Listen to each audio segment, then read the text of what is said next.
우리가 성찰하고 반성할 시간도 없이 또 전당대회 한다고 그 자리 놓고 권력 투쟁의 모습을 보인다면 우리 국민들이 뭐라 그러겠어요?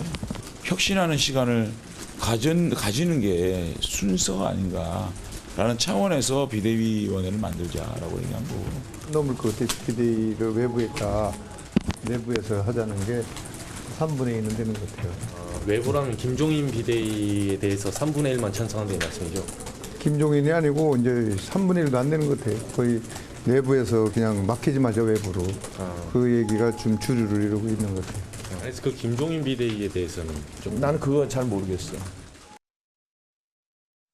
네, 4.15 총선 이후 통합당의 내용이 점점 점이 각영 형태로 흘러가고 있는 것 같습니다. 이 비대위 체제를 어떻게 구성할지를 놓고선 백가쟁명식으로 여러 사람들의 얘기들, 논쟁들이 이어나오고 있습니다.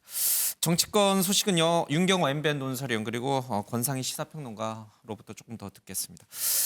먼저요, 최은미 기자. 지금 앞서 얘기를 좀 들어봤습니다만은 어제 의원총회가 있었습니다만은 확실하게 또 비대위 체제에 대해서 결론을 내리진 못했죠. 네, 그러니까 예. 사실 좀 요약을 해보면요. 심재철 지금 당대표 권한대행이죠. 예. 그 심재철 당대표 권한대행이 이끄는 최고위원회는 사실상 김종인 비대위 쪽으로 결론을 내렸습니다. 예. 그리고 나서 이제 당연히 의원총회 의원들의 의견도 비슷할 거라고 생각하고 김종인 위원장한테 심지어 찾아갔었죠. 주말에. 예. 찾아가서 이제 맡아달라라고 요청까지 했었고 두 가지 조건을 받아서 왔습니다. 연말까지 임기 보장해달라. 예. 그리고 이제 당선자들의 의견까지 다 구해서 나를 공식적으로 추인해라라는 게 이제 예. 김종인 위원장의 입장이었고요. 그래서 그 뜻을 받아서 이제 어제 이제 총선 참패하고 5일 만에 첫 예. 의원총회를 연 거였는데요. 의원들의 생각은 전혀 달랐던 거예요. 의원들은 아니 무슨 또 외부 비대위냐. 예. 우리 내부에서 좀 해보자 이제. 우리 당 정체성을 찾아야지 어떻게 자꾸 이렇게 예. 외부의 힘을 빌려가지고 하는 방식으로만 해결하려고 하냐라면서 실제로 어제 의원총회에 많은 의원들이 참석하지는 않았습니다. 40명 정도 참석했는데 예. 그중에 한 3분의 2 정도는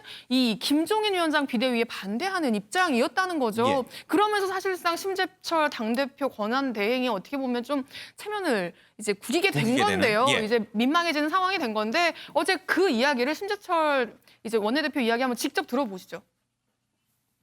있고 당의 진로와 관련된 중요한 문제이기 때문에 모든 의원들한테 좀 의견을 물어봐야 되겠다. 그렇게 지금 생각하고 있습니다. 그래서 전체의 의견들을 최대한 취합을 해서 그 의견에 지금 따를 생각입니다. 대표님 그 말씀 도중에 현역 의원님들하고 당선자분들 의견 수렴을 다 같이 하실 건가요, 그러면? 그럼 당선자 뺄까? 아니, 여기 당선자만 해야 된다는 이런 여론이 있어서 의견을 한번 줘봐요. 그게 아니고 다 같이 그러면 낙선자 빼고 의견대로 일부에서 그렇게 말씀하시죠. 일부에서 어느 누가 조경태 지금 낙선자는 빼고 네. 지금 국회의원 누군데?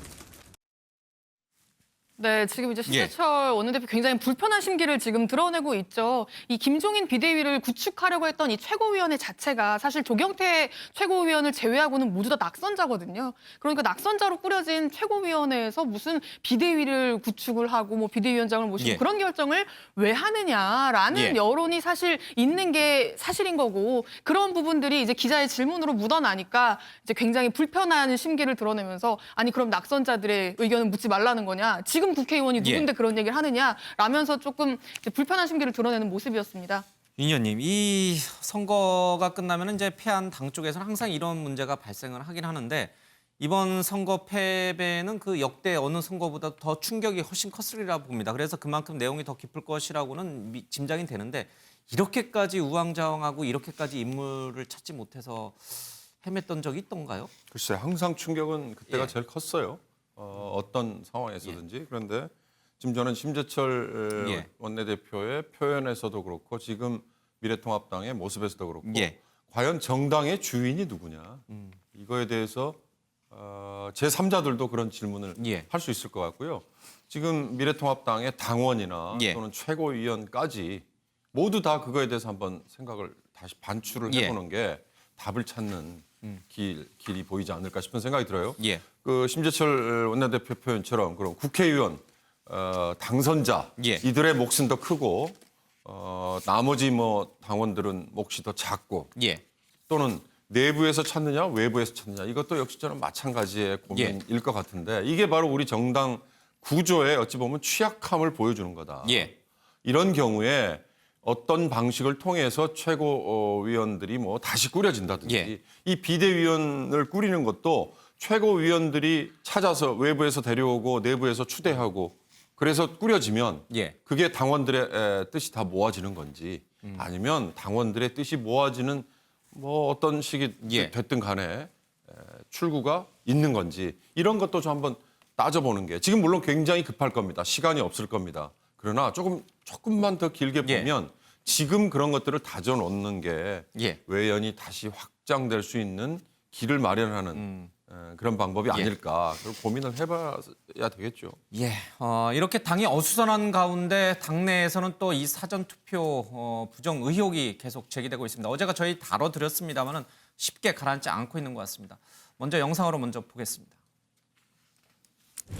민경욱 의원께서 이번 선거 왠지 뭔가 이상하다라고 해서 구체적으로 좀 말씀을 드린 점이 좀 있었고 뭐 사전투표 문제 제기도 많았다 그러던데. 그런 부분은 일부에서 얘기했지만은 저는 저 개인적으로 볼 때 당 전체적으로 논의를 할 사안이 아니다.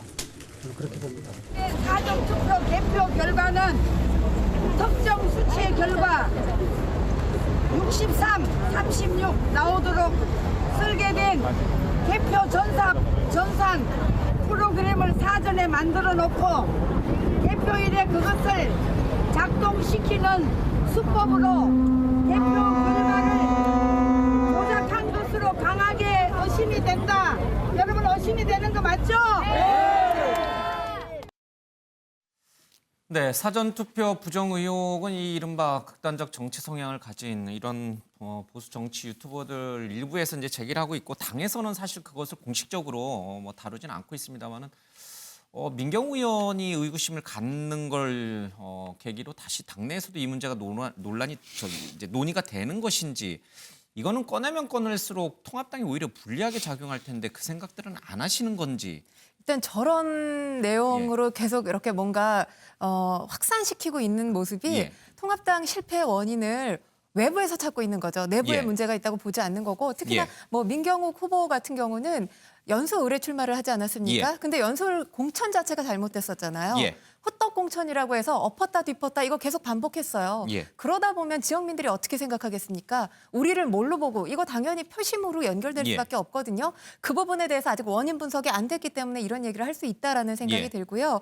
일단 뭐 이준석 최고위원이나 지금 장제원 당선인 같은 경우는 경계하는 발언을 계속하고 있습니다. 예. 그리고 현실적으로 부정선거가 될 수 없는 것이 예. 이게 선관위 직원들, 참관인들 뭐 대대적으로 매수 행위가 벌어져야 가능한 일인데 불가능하고요. 예. 지금 의혹이 제기가 됐지 그 부분에 대해서 지금 증거 제출 전혀 안 돼 있는 예. 상황입니다. 그렇기 때문에 이걸 확산시키면 확산시킬수록 미래통합당에 불리한 여론이 조성될 예. 수밖에 없는 거고요. 일단 선관위에서는 통합당 주장에 반박하는 내용을 준비하고 있다고 하거든요. 이것도 지금 통합당 때문에 불필요한 에너지를 예. 소모하는 게 아닌가라는 생각이 듭니다. 극단적인 저런 정치 유튜버들 방송은 좀 안 봤으면 좋겠어요. 우리 시청자분들 또 국민 여러분께서 알겠습니다. 최은미 기자, 이근영 민주당 전략기획위원장이 아침에 라디오 인터뷰를 한 것 같은데 글쎄 이것도 뭐 안 해도 될 말까지 한 게 아닌가 싶을 정도예요. 그렇죠? 네, 그렇습니다. 선거 끝나고 나서 뭐 이런저런 얘기가 많이 나오고 있는데 이제 이 전략기획위원장으로 사실 이제 공천 과정이라든지 뭐 선거운동이 시작되고 나서 이 여론조사 추이를 지켜보면서 당의 전략을 짜는 어떤 그런 예. 굉장히 중요한 역할을 했던 사람인데 선거 소회를 이야기하면서 이 나경원 의원의 동작을 예. 이 지역구에 이수진 판사를 이제 붙인 어떤 이유에 대해서 설명을 했는데요. 조사를 해보니까 나경원 의원이 국민 밉상이 돼 있었다. 지지 폭이 제한돼 있어서 예. 어떤 사람을 갖다 놔도 승산이 있을 거라고 판단이 돼서 예. 나경원 의원과 이제 판사라는 어떤 예. 이 각을 세울 수 있는 이수진 판사를 이제 투입한 거다라고 이야기를 했는데요. 같이 한번 들어보시죠. 분석을 하셨던 거예요. 왜 이수진 후보였습니까? 거기는 사실은 그렇게 어려운 지역이라고 저희가 안 봤습니다. 저희가 분석하기로는 그 지역은 좀 뭐 선거에 떨어지신 분한테 이런 얘기를 해서 좀 미안합니다만은 예. 소위 국민 밉상이 돼 있더라고요. 그래서 나경원 후보의 어떤 그 지지도의 어떤 그 폭이 어느 딱 제한이 딱 돼 있어서 아하. 우리가 웬만한 예. 그분하고 좀 적절히 각이 쓸 수 있는 후보면은 되겠다. 그러면 그 오세훈 후보 같은 경우는 광진으로는 어떻게 분석을 하셨던 거예요? 그 지역이 사실은 저희 입장에서는 제일 어려웠었습니다. 처음에는 고민정 후보로서도 좀 어렵지 않을까라는 판단을 했었는데 정책적인 측면에서도 그게 좀 준비가 돼 있고 학습이 돼 있다라는 그런 판단이 좀 돼 있어서 네. 충분히 그 지역에 가서 좀 지역 주민들한테도 어필할 수 있겠다라는 그런 판단을 했었습니다.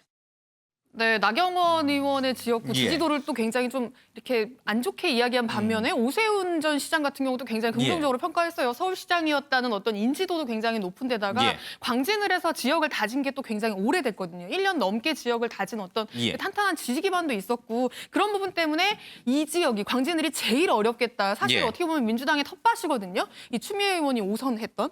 그럼에도 불구하고 이 지역이 굉장히 어렵겠다라고 판단을 했고 그래서 사실 이 지역에 뭐 양정철 그 뭐 대통령의 복심이라고 불리는 그분부터 시작해서 임종석 전 실장은 2번이나 찾아갔었고 굉장히 이제 총 동원을 해서 간신히 이긴 지역이 이 지역이었다라고 설명을 하고 있습니다.